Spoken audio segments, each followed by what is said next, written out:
அனைத்து நல்லுள்ளங்களுக்கும் வணக்கம். நான் உங்கள் ரவிக்குமார் ஆர்கே பேசுகிறேன். ரவிக்குமார் சும்மோட நெக்ஸ்ட் சேனல். வழக்கமாக உலக செய்திகள். இன்றைய சிறப்பு செய்திகள். அமெரிக்கா கடனில் மூழ்கிடுச்சான். மிகப்பெரிய அளவுக்கான கடன் 40 ட்ரில்லியனை தொட்டு விட்டது. வரலாறு காணாத உச்சம். ஈரான் ஓடி வந்து கிண்டல் பண்ணுறாங்க. தனது நாட்டையே பார்க்குறதுக்கு முடியல, இதில் எங்களை வந்து அடிக்கிறீங்களா அப்படின்னு சொல்கிறாங்க. அதனால் இன்றைக்கி ஜப்பானை காப்பாற்ற போய் தான் இந்த ஒரு சூழ்நிலையா அப்படின்ற இன்னொரு ஆங்கிள்லையும் சொல்கிறாங்க.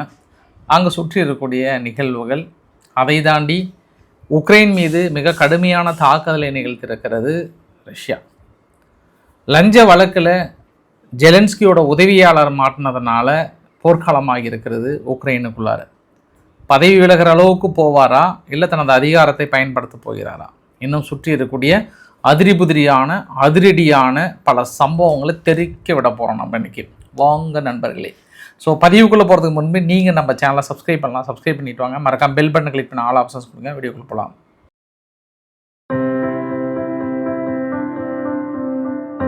அமெரிக்கா இன்று வரலாறு காணாத அளவுக்கான கடன், அதாவது இந்திய மதிப்பில் 3822 லட்சம் கோடி. எவ்வளோ? 3822 3822 லட்சம் கோடி, 40 ட்ரில்லியன் டாலரை கடந்து கடன் சுமையை அதிகரித்திருக்கிறது. அது ரேஷியோ அடிப்படையில், அதாவது ஜிடிபின்னு சொல்லுவாங்க. அந்த நாட்டோட ஜிடிபி ரேஷியோ அடிப்படையில் பார்த்தோம் அப்படின்னா 123% அமெரிக்காவது. பட் அதையும் நான் உடனே உங்களுக்கு சந்தேகம் வரும், இந்தியாவுக்கு எவ்வளோப்பா அப்படின்னு வரும் உங்களுக்கு. இந்தியா இதுவரை தனது ஜிடிபி ரேஷியோவில் 82% இருக்குது. இந்தியா எவ்வளோ இருக்குது? 82% இருக்குது.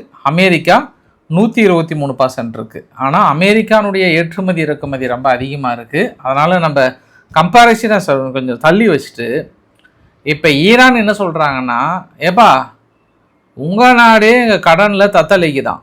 காலை நியூஸை பார்த்தீங்களா இல்லையா? ட்ரம்ப் அவர்களே, அமெரிக்காவுடைய நேஷ்னல் டெபிட் கிட்டத்தட்ட சரியிற அளவுக்கு மிகப்பெரிய வரலாறு காணாத உச்சத்தை நோக்கி சென்று கொண்டிருக்கிறது. ஐயோன்றலாம் மெசேஜ் வருது. அங்கே கொஞ்சம் பாரு, இங்கே வந்து ஏதோ அதிகமாக சத்தம் போட்டுருக்கீங்களேன்ற மாதிரி ஈரானுடைய ஆராய்ச்சி அவர்கள் கிண்டலாக வந்து ஒரு பதிவை போட்டிருந்தார். இன்னும் சொல்லப்போனால், தொடர்ந்து நீங்கள் ஸ்டேட் ஆஃப் ஹார்முஸை வந்து கண்ட்ரோலுக்குள்ளே கொண்டு வைக்கிறன்ற பேரில் எழுத்துட்டே இருந்தீங்க அப்படின்னா உங்கள் கடன்களை அதிகரிக்க வாழ்த்துகிறேன் அப்படின்னு போடுறாரு. அப்போ ட்ரம்ப் வந்து வந்த ஷார்ட் பீரியடில் வந்து மிக அதிகமான அளவுக்கு கடன் வாங்குறாங்க. ஏன்னா பில் கிளின்டன் அவர்கள் காலத்தில் 1.5 ட்ரில்லியன் தான் வாங்கினார் கடன். ஜார்ஜ் டபிள்யூ புஷ் அவர்கள் 4 வருட காலத்தில் 5.85 ட்ரில்லியன் தான் கடன் வாங்கினார். பராக் ஒபாமா அவர்கள் 8.34 ட்ரில்லியன் கடன் வாங்குறாரு. ஜோ பைடன் அவர்கள் 8.52 ட்ரில்லியன் கடன் வாங்கியிருந்தார் தனது 4 வருட ஆட்சியில். ஆனால் டொனால்ட் ட்ரம்ப் அவர்கள் தனது 1 வருடம் ஒரு வருடமே முடியல, 1 வருடம் கிட்ட முடிஞ்சிருச்சு, 11.41 ட்ரில்லியன் வாங்கியிருக்கிறார். எவ்வளோ? 11.4 ட்ரில்லியன். என்ன பாஸ், வரி குதிரை வரிசாமி, மாறி மாறி வரி போட்டே எல்லா நாடுகளுக்கும் வரி போட்டு பல ட்ரில்லியன் நம்மளுக்கு அப்படியே வருமானமாக பெறுது. அதை மக்களுக்கு அளிக்கிற, மக்கள் இலவசமாக எடுத்துக்கிறாங்க. பயங்கரமாக சாதிச்சுட்டு லெட்ஸ் மேக் எ டீல் அப்படின்னா போதும், ஓடி வந்த எல்லா நாடுகளையும் எங்கள் பேச்சை கேட்குறாங்க. தேவைப்பட்ட வரிகள் அதிகமாக விதித்து சம்பாரித்து தள்ளுறோன்னு சொன்னீங்களே, கடைசியில் ஆட்சிக்கு வந்த 1 வருடம் இல்லை 3 மாதத்தில் 11.4 ட்ரில்லியன் தான் வாங்கிறீங்கன்னா எவ்வளோ பெரிய தொகை. ஸ்லீப்பி ஜோ பைடன் சொல்லிட்டு கடைசியில் எவ்வளோ கடன் வாங்கியிருக்கிறீங்களா அப்படின்னு கேள்வி மேலே புட்டு வைக்கிறாங்க. இதில் அமெரிக்காவோட ட்ரெஸரி வந்து இடையில் என்ன பண்ணுறாங்க, ஒரு 10 பில்லியனுக்கு மேலே ஜப்பானுடைய யுவானை வாங்குறாங்க ரீசண்டாக. இங்கே ஏற்கனவே கடன் நிதி சுமையில் இருக்கும்போது இப்போ ஒரு 10 பில்லியனுக்கு மேலே அங்கே ஜப்பானுடைய அதாவது எண் மதிப்பை வாங்கணுமா அப்படின்னா ஜப்பான் ரொம்ப வேகமாக தனது பொருளாதார சரிவை சந்திச்சிட்ருக்கிறாங்க. அப்படி ஜப்பான் பொருளாதார சரிவை சந்திக்கும் போது அமெரிக்காவுடைய ட்ரெஸரி வந்து ஒரு வாசகம் ஒன்று கொடுக்குறாரு. மிக கடுமையாக பாதிப்பு நிலையில் இருக்கக்கூடிய ஜப்பானை காப்பாற்ற வேண்டியது நம்மளோட பொறுப்பு. அதனால் அமெரிக்கா நேரடியாக கரன்சி மார்க்கெட்டில் தலையிட்டு எண்ணெய் வந்து நாங்கள் வாங்க போகிறோம், அதாவது ஜப்பான் மதிப்பான எண்ணெய் நாங்கள் வாங்க போகிறோம். அதன் அடிப்படையில் ஜூலை 31 அன்று அமெரிக்காவுடைய ட்ரெஸரி ஸ்காட் பெசன்ட் அவர்கள் என்ன சொன்னார்னா, இப்போதைய மதிப்புக்கு நான் 5லேருந்து 10 ட்ரில்லியன் அளவுக்கு வாங்குறோம் நாங்கள். அதுக்கப்புறம் கொஞ்சம் கொஞ்சமாக சேர்த்தி வாங்குறாங்க. 1998க்கு அப்புறம் அமெரிக்கா வந்து ஜப்பானுடைய ஹென்னை வாங்குறது இதுதான் ஃபஸ்ட் டைம். இந்த அளவுக்கான இன்வெஸ்ட்மெண்ட்டை வாங்குறது இதுதான் ஃபஸ்ட் டைம். ஏன் திடீர்னு ஜப்பான் மீது பாசமா, ஜப்பான் வீழ்ந்து விடக்கூடாதா, ஜப்பான் நாணயம் சரிவை தடுக்க வேண்டுமா என்ற எண்ணத்தில் வாங்குகிறார்களா என்றால் இல்லை. அதிலையும் ஒரு மறைமுக ஒப்பந்தம் இருக்கிறது. காரணம் என்னவென்றால் அமெரிக்கானுடைய பாண்டு, ஒவ்வொரு நாடுமே தன் கடன்களை எப்படி வாங்குறாங்க. இப்போ தமிழகத்தில் கூட பட்ஜெட் பார்த்துருப்பீங்க, இல்லை இந்திய பட்ஜெட்டை பார்த்துருப்பீங்க. இந்த வருடம் நிதி பற்றாக்குறை அப்படின்னும் போது நம்மளுக்கு ஒரு 50,000 கோடி வருகிறது. இந்த 50,000 கோடி எப்படி நம்ம வாங்க போகிறோம்? 3 வகைகளாக பிரிப்பாங்க. அதில் ஒரு வகை வந்து கடன் பத்திரங்களாக வெளியிடுறது. கடன் பத்திரங்களாக வெளியிடுறதுனா எப்படி? அந்த கடன் பத்திரங்கள் 2 வருடங்கள், 50 வருடங்கள், 10 வருடங்களாக வெளியிடுவாங்க. அதில் பர்சன்டேஜ் ஃபிக்ஸ் பண்ணுவாங்க. 2.36லேருந்து ஆரம்பிப்பாங்க. இல்லை ஒரு சில நாடு 2.6க்கு மேலே ரொம்ப ரேர் நாடுகளாக தான் இருக்கும். அதன் அடிப்படையில் விடுவாங்க. அப்போ அமெரிக்கானுடைய கடன் பத்திரங்களை ட்ரில்லியன் கணக்கில் வாங்கி வச்சிருக்கிறது யார் அப்படின்னா ஜப்பான். பெரிய அளவுக்கு வாங்கி வைத்திருக்காங்க. இப்போ ஒரு நாடு சரிவுக்கு வரும்போது அவங்க என்ன பண்ணுவாங்க அப்படின்னா அந்த கடன் பத்திரங்களை வந்து செல் பண்ண ஆரம்பிச்சிருவாங்க. நம்மளுக்கு எதுக்கு தேவையில்லாமல். இப்போ நம்மளே என்ன பண்ணுவோம், பணம் ஃபுல்லாக முடியல, நம்மக்கிட்ட ஒன்றும் முடியலன்னும் போது நம்ம எதுக்கு கடன் பத்திரங்களை வச்சுக்கிட்டு விற்றுட்டு அந்த காசை வச்சு செலவு பண்ணிட்டு போயிடலாமே. குடும்பத்தில் நிகழ்கிற நிகழ்வு தானே நாட்டிலையும் நிகழும். அப்போ ஜப்பான் வந்து என்ன பண்ணுறாங்க, உடனடியாக ஐயா எங்கள் நாணயத்தோட மதிப்பு சரிய ஆரம்பிக்குது, அது இல்லாமல் நாணய மதிப்பு சரிய ஆரம்பித்ததாவே அந்த நாடு பட்ஜெட்டுக்கு ஏற்றதை விட இன்னும் அதிகமாக செலவு பண்ணது இருக்கும். இப்போ நம்ம ரூபாய் மதிப்பு 90 ரூபாய் இருக்கும்போது பட்ஜெட் தாக்கல் பண்ணாங்கன்னா ரூபாய் மதிப்பு 96 ரூபா போயிடுச்சு அப்படின்னா எஸ்டிமேஷன் கடன் வாங்கிறது வந்து 50,000 கோடினா 56,000 கோடியாக மாறிடும். அந்த பட்ஜெட் வந்து அதிகமாகிட்டே போகும். அப்போ அவங்க என்ன பண்ணுவாங்க, சமாளிக்கிறதுக்கு கடன் பத்திரங்களை கண்டிப்பாக செல் பண்ணி தான் ஆகணும். அதனால் ஜப்பான் இந்த ஒரு முடிவு எடுத்ததுன்னா அமெரிக்காவுக்கு மரண அடி விழும். ஏன் மரண அடி விழும் என்றால், நீங்கள் ஒரு பிஸ்னஸ் ஆரம்பிக்கிறீங்க, அந்த பிஸ்னஸ் ஆரம்பிக்கிறதுக்கு போயிட்டு நீங்கள் வெளியில் இது மாதிரி எங்களுக்கு கடன் கொடுங்கன்னு கேட்குறீங்க. உடனே அவங்களும் என்ன பண்ணுறாங்க, இந்தாப்பா 1,00,000 வச்சுக்கோ, 2 வருஷத்துக்கு கழிச்சு எனக்கு வந்து கடனை வட்டியோடு சேர்த்தி கொடுத்துருன்றாங்க, 5 வருஷம் கழித்து சேர்த்தி கொடுத்துருன்றாங்க, 10 வருஷம் கழித்து சேர்த்து கொடுத்துருன்றாங்க. திடீர்னு அந்த பிஸ்னஸ் கொஞ்சம் நல்லா மீடியமாக சமாளிக்கிற அளவு இருக்கும்போது நம்மளுக்கு கடன் கொடுத்தாலும் என்ன பண்ணுறாங்க, ஏப்பா என்னால் முடியல, என் பணத்தை திருப்பி கொடுன்ற மாதிரி தான். அப்போ நம்ம என்ன பண்ணுறோம், ஐயோ உங்களுக்கு வந்து வட்டி நான் 2% கொடுத்தேன்னா 3% கொடுக்குறேன் வச்சுக்கோன்னு சொல்லுவோம். அப்போ அவர் வந்து கால்குலேட் பண்ணுவார், ஓகேன்னு தோணுச்சுன்னா வச்சுருப்பார், இல்லைனா இல்லைங்க என் பணத்தை கொடுன்னு கேட்பார். அந்த மாதிரி அமெரிக்கா வந்து அவங்க பாண்டு பத்திரங்களை, அதாவது ஜப்பானுடைய பாண்டு பத்திரங்களை செல் பண்ண இவங்க என்ன பண்ணுறாங்க, கடனுடைய விகிதங்கள், அந்த பாண்டோட ஈல்டுடைய விகிதங்கள் வந்து உயருது. அப்படி உயர்ந்துட்டே போச்சுன்னா ஏற்கனவே 40 ட்ரில்லியன் கடன், இது இன்னும் மோசமாயிடும்னு முன்கூட்டியே ஒன்று இருந்த அமெரிக்கா ஓடி போயிட்டு அக்கறையின் அடிப்படையில் எது ஜப்பானையே காப்பாற்றுற மாதிரி போயிட்டு வாங்குறாங்க. ஜப்பானை காப்பாற்றுவதற்காக அல்ல, தன் சொந்த நாணயத்தையும் தன் சொந்த வட்டி விகிதத்தையும் காப்பாற்றுவதற்காக ஜப்பான் மீது அன்பு, பரிவு, பாசம் எல்லாம் காட்டினாங்க. பட் இதற்கு முன்பு சீனா வைத்திருந்தாங்க 1.5 ட்ரில்லியன் பக்கமே வைத்திருந்தாங்க அமெரிக்காவுடைய கடன் பத்திரங்களை. ஆனால் என்ன ஆச்சுன்னா இந்த ரஷ்யா யுக்ரைன் வாருக்கு அப்புறம் கிட்டத்தட்ட ஒரு 536 பில்லியனுக்கு மேலே சீனா செல் பண்ணிட்டாங்க. பட் இவங்க போயிட்டு சீனா கிட்ட ப்ரெஷர் கொடுக்க முடியாது, சீனா வச்சுக்கோங்கன்ற மாதிரிலாம் சொல்ல முடியாது, அவங்க திடீர்னு விற்று கவுத்துருவாங்க அவங்க. அதனால் இப்போ வழியே இல்லை. இவங்களுக்கான கடைசி அத்தியாயம் யார் என்றால் ஜப்பான் மட்டும் தான் இவங்க பேசி கேட்குறாங்க. ஐரோப்பா கிட்ட கூட போய் இவங்க கெஞ்ச முடியாது. அதனால் இப்போ ஒரே கடைசி ஆயுதம், சப்போஸ் நோட் பண்ணிக்கோங்க, ஜப்பான் முழுமையாக வீழ்ச்சி அடைந்து தங்கிட்டு இருக்கக்கூடிய கடன் பத்திரங்களை முழுமையாக செல் பண்ணாங்கன்னா அமெரிக்கா காலி ஆகிடும். அதனால் அமெரிக்கா வந்து அவங்க எட்டி பார்த்துட்டு இருக்கிறாங்க, இப்போ ஜப்பான் எட்டி பார்த்துட்டு இருக்காங்க. அதே வேளையிலே சீனாவும் ஒரே நேரத்தில் சீனாவும் ஜப்பானும் பேசி வச்சுக்கிட்டு 2 பேரும் சேர்ந்து கிட்டத்தட்ட 1 ட்ரில்லியனுக்கு மேலே இருக்கு அவங்களோட கடன்கள். அடிப்பா லம்பா வந்து ஃபுல்லாக ரிட்டர்ன் கொடுப்பா அப்படின்னாலே முடிஞ்சு போச்சு, என் பணத்தை கொடுப்பானாவே முடிஞ்சிடும், மாட்டிப்பாங்க. அதனால் பார்க்கலாம் நம்ம என்ன நடக்க போதோ இல்லை என்ன நிகழப்போகுதுன்றதை பொறுத்து இருந்து பார்க்கலாம். இது அங்கே இருக்கக்கூடிய ஒட்டுமொத்த நிகழ்வும். பட் இதையெல்லாம் சமாளிக்கக்கூடிய திறமை அமெரிக்காவுக்கு இருக்கிறதா என்றால் இருக்கிறது. அதையும் நான் உங்ககிட்ட கூட சொல்லிடுறேன் நான். ஏன்னா நம்ம ரொம்ப நெகட்டிவாக பார்க்கறதுக்கான வாய்ப்புகளும் இல்லை. ஏன்னா அமெரிக்கா தான் அவங்க மூலதனம், அவங்க அவங்கள பேஸ் பண்ணி தான் உலக நாடுகள் இயங்குது. எல்லா நாடுகளும் டாலரில் வாங்கிட்டு இருக்காங்க. இதுக்கப்புறமா அமெரிக்கா ரொம்ப ஸ்ட்ரிக்டாக இருக்கிற போர்வையில் பிரிக்ஸ் நாடுகள் கொஞ்சம் ஓவராக மிரட்டினாங்கன்னா நம்ம டாலர் அவாய்ட் பண்ண வேண்டிய ஒரு சூழ்நிலை வந்ததுன்னா பெருசாக பேக் எடுப்பாங்க. பட் அதையும் மீறி அவங்க என்ன எடுக்கிறாங்கன்றதை பார்க்கலாம். ஏன்னா அவங்க அந்த அளவுக்கு ஏற்றுமதி இறக்குமதி பண்ணுறாங்க. ஆயுதங்களை பெரிய அளவுக்கு ஏற்றுமதி பண்ணுறது அமெரிக்கா. அதை வைத்து அவங்க கொஞ்சம் கொஞ்சமாக இத்தனை நாள் சமாளிச்சிட்டு இருக்காங்க. இந்த பூ உலகில் யுத்தம் என்று இல்லை என்றால், திடீரென்று அமைதி மலர்ந்து பூ மலர்கின்ற சத்தம் நம் காதுகளில் ரிங்காரமாக ஒலித்து விட்டால் அமெரிக்காவுக்கு வேலையே இல்லை. இந்த பூ உலகில் ஒரே அடியாக படுத்தே விடுவார்கள். எங்கள் கடனில் படுத்தே விடுவார்கள். அதை நம்ம பொறுத்து இருந்து பார்க்க வேண்டிய ஒரு சூழ்நிலை. கடன் அதிகமாக இருக்குது. இதுக்கப்புறம் என்ன முடிவுகள் எடுக்க போகிறாங்க? அதனால தான் இன்றைக்கி பார்த்தீங்கன்னா திடீர்னு கோல்டு விலை ஏறிட்டே போகுது. ஏன்னா டாலரோட மதிப்பு குறைய குறைய தங்கத்தோட விலை ஏறிட்டே போகும். எப்போ ட்ரம்ப் அவர்கள் உள்ள கரெக்டாக ட்ரம்ப்புடைய வருகைக்கு முன்பு வரைக்குமே தங்கத்தோட விலை கொஞ்சம் சீராக தான் இருந்தது. 60,000 70,000லாம் தாண்டல. இந்த மனுஷன் லெட்ஸ் மேக் ஏ டீல்னு சொல்லிட்டு வரி போட ஆரம்பித்து தனது நிலையான பொருளாதார கொள்கை இல்லாமல் டேஸ் மாதிரி அங்கே இங்கேயும் வரியை போட்டு ஒன்றும் இல்லாமல் பண்ணிட்டாரு சர்வதேச மார்க்கெட்டு.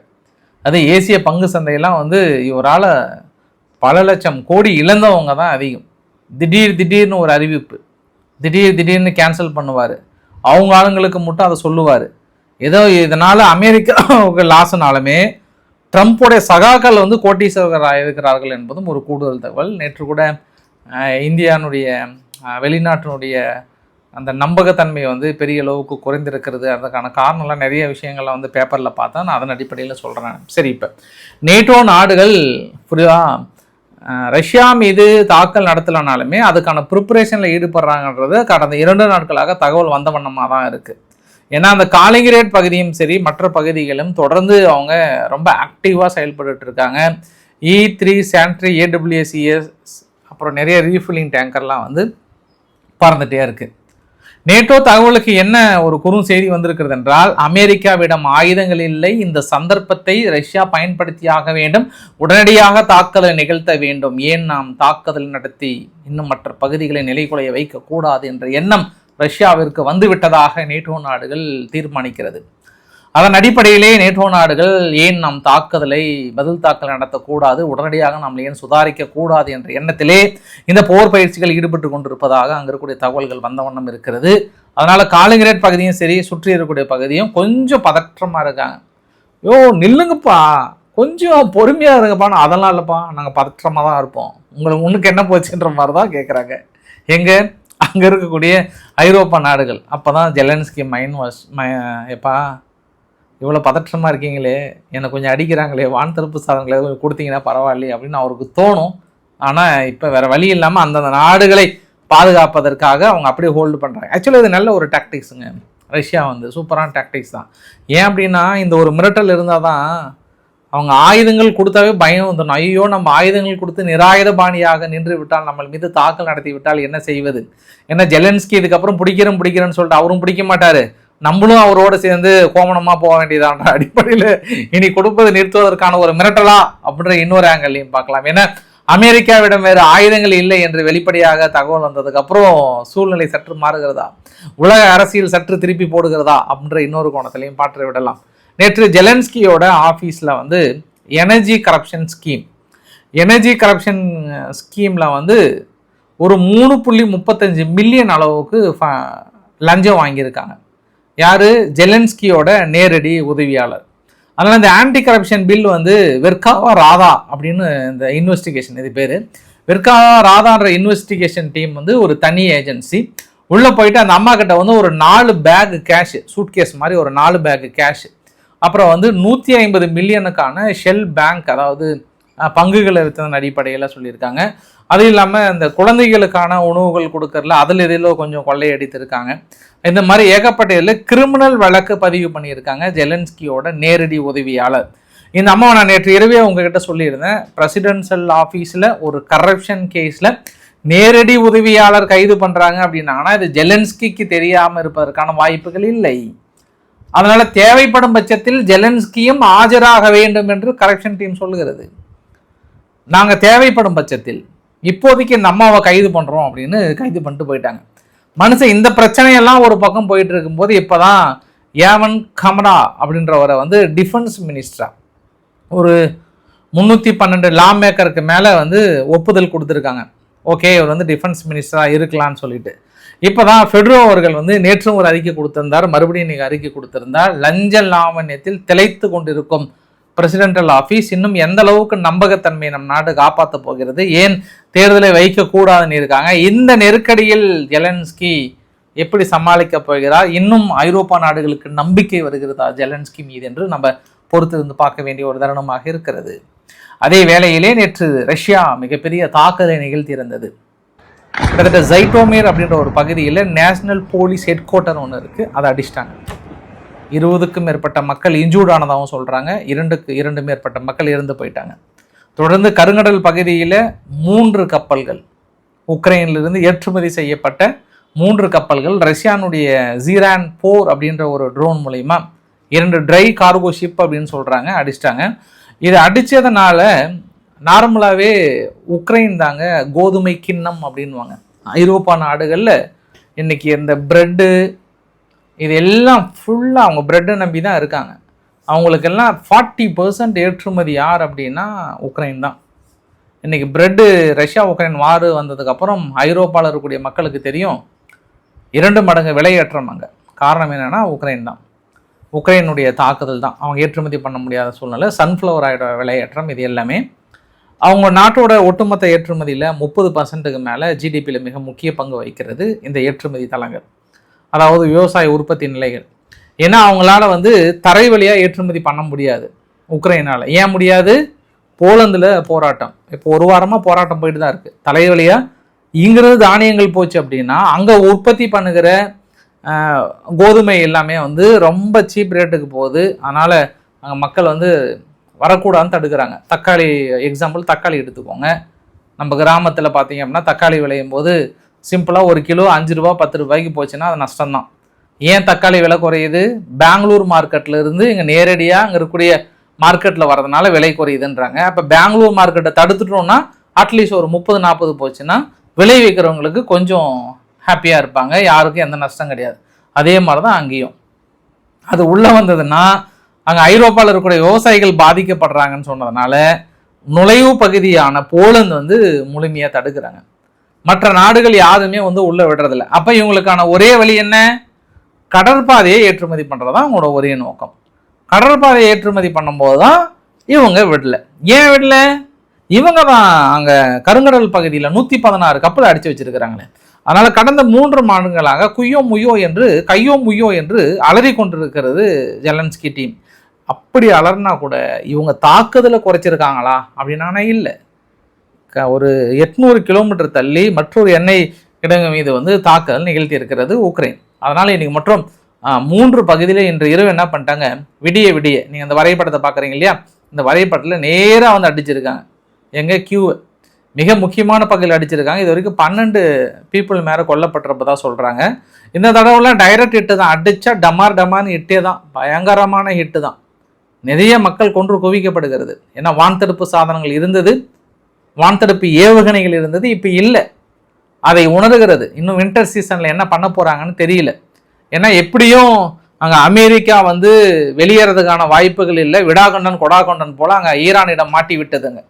அவங்க அவசர கதியில் வான்தடுப்பு ஏவுகணைகளை ப்ரொடக்ஷன் பண்ணிட்டு இருக்காங்க. அதுவுமே வந்தால் கூட ரொம்ப சிம்பிளாக டெக்னிக்கை கற்றுக்கிட்டாங்க ஈரான். சும்மா ஒரு 4 ட்ரோன் அனுப்புனா போதும் அந்த ப்ரொடக்ஷன் பண்ணது. அதாவது இவங்க 3 மாதமாக கஷ்டப்பட்டு முக்கி ப்ரொடக்ஷன் பண்ணதை ஒரு 4 ட்ரோன் மூலிமா அவங்க வீணடிச்சிடுறாங்க. அமெரிக்கா காஸ்ட் அதிகம். அமெரிக்கானாவே பணக்காரங்க இல்லையா, காஸ்ட் அதிகம் இல்லையா. அதனால தான் ஜெலன்ஸ்கி ஒரு வார்த்தை நேற்று சொன்னார், அமெரிக்காவுக்கு இணையான ஒரு லாங் ரேஞ்ச் மிசைல்ஸ் ரொம்ப சீப் காஸ்ட்டு அவங்களுடைய டொமோவஸ்க் மிசைல்ஸை விட. அங்கே டொமோவஸ்க் மிசைல்ஸ் வந்து 1 லட்சம் அப்படின்னா ஜெலன்ஸ்கியோட காஸ்ட்டில் வெறும் 15,000 ப்ரொடக்ஷன் பண்ணுறாங்க. எக்ஸாம்பிளுக்கு நான் சொல்கிறேன். அதனால தான் அவங்க பேட்ரியாட்டிக் மிசைல்ஸ் வந்து ஏன் மற்ற நாடுகளுக்கு கொடுக்கலன்னா, இப்போ அமெரிக்கா மட்டும் தான் ப்ரொடக்ஷன் பண்ணுறாங்க. இப்போ உக்ரைனுக்கு கொடுத்துட்டாங்கன்னா அமெரிக்கா வந்து ஒவ்வொரு மிசைல்ஸும் 50 கோடி 60 கோடின்னு விற்கிறாங்க. பட் இவங்ககிட்ட வந்ததுன்னா 10 லட்சத்துக்கு விற்க ஆரம்பிச்சிருவாங்க. அதனுடைய ஷேர் வந்து 5% 10% போகும், அவ்வளோதான். பட் ஒட்டுமொத்தமாக எங்கே ஆர்டர் குவிஞ்சு போயிடும், அமெரிக்கா டம்மி ஆக்கிடுவாங்க. அதனால மனுஷன் என்ன பண்ணுறாரு, உக்ரைனுக்கு கொடுக்கவே மாட்டாங்க, அவங்க கொடுக்கவே மாட்டாங்க. என்ன கொடுத்தாங்கன்னா அந்த சூட்சமும் தெரிஞ்சுப்பாங்க. அதனால் அவர் என்ன பண்ண போகிறாரோ பொறுத்து வந்து பார்க்கலாம். அதே வேளையிலே மக்கள் வந்து இந்த பக்கம் சூடான் இருக்குல்ல, சூடான்லேயும் மாலியிலிருந்து எடுத்து லிபியாவில் ட்ரைனிங் கொடுத்து அதுக்கப்புறம் வந்து உக்ரைனுக்கு அனுப்பிட்டு இருக்காங்க. அந்த வீரர்களை தான் ரஷ்யா வந்து கைது பண்ணியிருக்காங்க. ஸோ சூடான்லேயும் மாலியிலையும் அங்கே ஆளை வந்து எடுத்து ட்ரைனிங் கொடுக்கறது முழுக்க முழுக்க அமெரிக்காவுடைய படைகள் அப்படின்னு சொல்கிறாங்க. அதில் அர்ஜென்டினாவும் மிக முக்கிய பங்கு இருக்கிறது. ஐ திங்க் பிரேசிலிருந்து கூட ஆள்கள் எடுத்த வண்ணமாக தான் இருக்காங்கன்ற மாதிரி சொல்லிட்டு இருக்காங்க. இப்போ மிக முக்கியமான தகவல் என்னன்னா, நேற்று 206 சிறை கைதிகள், அதாவது எல்லை களத்திலே மாட்டிக்கொள்கின்ற இராணுவ வீரர்களை சிறை கைதிகளாக பிடிச்சிட்டு போயிடுவாங்க. அவங்கள வந்து மாற்றிப்பாங்க, பரிமாறிப்பாங்க, பண்டம் மாதிரி பாட்டிருக்கிற மாதிரி பரிமாறிக்கிறதுல 206 பேர். இதுக்கு யார் நடுநிலை வகிக்கிறாங்கன்னா UAE தான் நடுநிலை வகித்திருக்காங்க. இவங்க 103 பேர், அவங்க 103 பேர் வந்து ஷேர் பண்ணிக்கிட்டாங்க, ரஷ்யாவும் உக்ரைன்றது கூடுதல் தகவலாக சொல்ல முடியும். ரஷ்யாவும் மியான்மாரும் கிட்டத்தட்ட இதுக்கப்புறம் டிரான்சேக்ஷன் எல்லாமே ரூபலில் டைரெக்டாக பண்ண போகிறோன்னு சொல்லிட்டு மொத்தம் ஒரு 12 அக்ரிமெண்ட்டை வந்து சைன் பண்ணியிருக்கிறாங்கன்றதும் ஒரு கூடுதல் தகவலாக சொல்ல முடியும். சரி, வீடியோவோட நிறைவு பகுதியில் 2 விஷயத்தை பார்த்துட்றேன். ஒன்று, சென்ட்ரல் ஆப்பிரிக்கா ஆஃப் ரிப்பப்ளிக்னு சொல்லுவாங்க. அந்த இடத்துல ஒரு தங்க சுரங்கத்தில் திடீர் ஏற்பட்ட நிலச்சரிவில் 100க்கும் மேற்பட்ட மக்கள் புதையுண்டதாக அங்கே இருக்கக்கூடிய அதிர்ச்சிகரமான தகவல்கள் வந்த வண்ணம் இருக்கிறது. அடுத்து பாகிஸ்தானுடைய தகவலை பார்த்துடலாம். இந்தியாவில் இருக்கக்கூடிய பாகிஸ்தான் தூதரகத்துக்கு வெளியே ஒரு கம்பி வேலி ஒரு மாதிரி கட்டடம்லாம் அவங்க சேஃப்டிக்காக கட்டியிருந்தாங்க. இன்றைக்கி புல்டோசர் மூலிமா இடித்து தள்ளி இருக்கிறது இந்தியா. என்ன காரணம்? நம்மளுடைய தூதரகம் அங்கே லாகூரில் இருக்கு இல்லையா, அங்கே இவங்க என்ன பண்ணிட்டாங்க, நாங்களே சேஃப்டி கொடுக்குறோம், நீங்கள் எதுக்கு தேவையில்லாமல் கம்பி வேலி காம்பவுண்ட்லாம் கட்டுறீங்க அப்படின்னு போன வாரத்துக்கு புல்டோசர் விட்டு இடிச்சிட்டாங்க. அதனால தான் இந்தியா என்ன பண்ணிட்டாங்க, சரி அதே ரூல்ஸ் தான் உங்களுக்கு இங்கேயும் பொருந்தும், அதனால் நாங்களும் என்ன பண்ணுறோம், இல்லையே கோட்டசாமி புல்டோசரை தூக்கு வந்து இடி அப்படின்ட்டு இடித்து தள்ளிட்டாங்கன்ற கூடுதல் தகவல். பாகிஸ்தான் வந்து எங்களுக்கு தண்ணி வேணும்னு கேட்டதுனால அந்த செனாப் ரிவர், சலால் டேம், இது இல்லாமல் இன்னும் 2 ரிவரில் இருந்து ஒரே நேரத்தில் ஃபுல்லாக டேமு ஃபில் ஆகிடுச்சு. வேறு வழி இல்லை, திடீர்னு ஃபுல்லாக திறந்து விட்டாங்க. இதனால் என்ன ஆகும் அப்படின்னா, நேற்று தான் பாகிஸ்தானில் இஸ்லாமாபாத்லாம் பெரிய அளவுக்கு ஃப்ளட்டு, பயங்கரமான ஃப்ளட்டு, நிறைய சேதாரம் ஏற்பட்டதாக சொல்கிறாங்க. இப்போ இந்த வெள்ளமும் ஒரே நேரத்தில் 2 அணைகள் திறக்கப்பட்டிருக்கிறது. ஒன்று வந்து சலால் டேமு, இன்னொன்று வந்து செனாப் ரிவர். இந்த 2 அணைகளும் வந்து முழு கொள்ளளவை நிரம்பியதுனால, ஒரே சமயத்தில் திறந்ததுனால பாகிஸ்தான் ஏற்கனவே தண்ணீரை ஆயுதமாக பயன்படுத்துகிறது என்ற குற்றச்சாட்டை சுமத்துகிறது. இன்னும் இது என்ன நடக்க போதோ தெரியல. இங்கே என்ன சொல்லுவாங்க இந்தியா சார்பா அப்படின்னா, அணை ஃபில் ஆகிடுச்சு, எங்களால் வேறு வழி இல்லை, அணை உடஞ்சா இன்னும் மோசமாயிடும், அதனால் நாங்கள் திறந்து விட வேண்டிய ஒரு சூழ்நிலை இருக்குன்ட்டாங்க. ஃபுல்லாக திறந்துட்டாங்க, ஃபுல்லாக ஓப்பன் பண்ணிட்டாங்க. பெரிய பாதிப்புகள் ஏற்படும் நினைக்கிறேன், நம்ம பொறுத்திருந்து பார்க்கலாம். நம்ம சரி, இரவு பதிவில் என்ன நம்ம சம்பவம்னா, எப்போவுமே தாக்குதல் நடத்துறதுக்கு முன்பு நான் உங்ககிட்ட நிறைய தடவை சொல்லியிருக்கேன் நண்பர்களே, திடீர்னு எனக்கு பயங்கரமான ஒரு ஃப்ளோ வருது. இந்த ஃப்ளோலாம் வந்து அதை நான் நினைப்பேன், சில நேரத்தில் வந்து ஒரு மாதிரி டல்லாக பேசுவேன், சில நேரத்தில் அப்படியே அழகான தமிழில் வரும், சில நேரத்தில் அப்படியே ஒரு மாதிரி வரும். அது ஒரு மனநிலையை பொறுத்து, அந்த ஹாப்பியஸ்ட்டு சூழ்நிலையை பொறுத்து, கண்டென்ட் கிடைக்கிறத பொறுத்து. பட் ஆனால் இன்றைக்கி ஏதோ ஒரு அடிப்படையில் கொஞ்சம் நல்லா ஒரு ஃப்ளோ நல்லாவே வந்தது, ரொம்ப ஹாப்பியாக இருக்குது. அது இல்லாமல் டேக் இல்லாமல் பேசியிருக்கேன் நான், தொடர்ந்து எந்த ஒரு டேக்குமே கிடையாது. 20 நிமிஷம்னா 20 நிமிஷம் அப்படியே பேசி அப்படியே உங்களுக்கு போடுறது தான், அப்பப்போ மேட்ச் பண்ணி போகிறது தான். அதில் நான் உங்கள்கிட்ட கடந்த பதிவில், நேற்றைய இரவு பதிவில் உங்கள்கிட்ட என்ன சொல்லியிருக்கேன்னா, ஒரு நாட்டின் மீது தாக்கல் நடத்துறதுக்கான அறிகுறியே அங்கே உழவு வேலை வந்து நிறைய பார்ப்பாங்க, நிறைய வந்து வாட்ச் பண்ணுவாங்கன்னு சொன்னோம் இல்லையா. என்னங்க சொல்லி 1 மணி நேரம் கூட அவளைங்க நேற்று இரவு ஃபுல்லாக ஈரானை வாட்ச் பண்ணிகிட்டு இருக்காங்க மறுபடியும். அதாவது ஈரான் எப்போ நாங்கள் ஐரோப்பாவோட நிலைகளையும் அடிப்போம்னு சொன்னாங்களோ, அமெரிக்கா வந்து குஷி மூடுக்கு போயிட்டாங்க. அண்டவா போடுப்பா வெடியை, அப்புறம் ஏன்பா அவங்க எதிர்பார்க்கறதே அதுதான். அமெரிக்கா எதிர்பார்ப்பது ஒன்று தான், பெல்ஜியத்தின் மீது தாக்கல் நடத்த வேண்டும், நீ UK மீது தாக்கல் நடத்த வேண்டும் அப்படின்னு ஈரான் சொன்னாங்க பார்த்தியா. உடனே அமெரிக்காவுக்கு பொறி தட்டிடுச்சு. ரைட்டு, இப்போ அடி எப்படி அவங்க வராமட்டாங்கன்னு பார்க்கலாம். இவங்க எல்லாம் ஒன்று சேர்ந்து வந்துட்டா ஓரளவுக்கு அமெரிக்கா சமாளிச்சிடலான்னு பார்க்குறாங்க. அந்த சந்தர்ப்பத்தை ஈரான் வழிவிடுகிறதா அப்படின்றத பார்த்தலாம். அதனால நேற்று இரவு இருந்து மறுபடியும் விழித்து கொண்டது ஈரான், ஒரு ஐடியா கொடுத்துருக்குறாங்க. சரி, அமெரிக்கா விழித்து கொண்டது, அதனால ஈரான் ஐடியா கொடுத்துருக்குறாங்க. அந்த ஐடியா படி செயல்படுத்துறாங்களா அப்படின்றத பொறுத்து இருந்து பார்க்கலாம் நம்ம. ஸோ இன்றைக்கு ஒரு அளவுக்கான தகவலை கவர் பண்ணி நினைக்கிறேன். பிடிச்சிருந்தா லைக் பண்ணுங்க, ஃப்ரெண்ட்ஸுக்கு ஷேர் பண்ணுங்க, சப்ஸ்கிரைப் பண்ணுங்க. Ravikumar RK channel. நன்றி, வணக்கம்.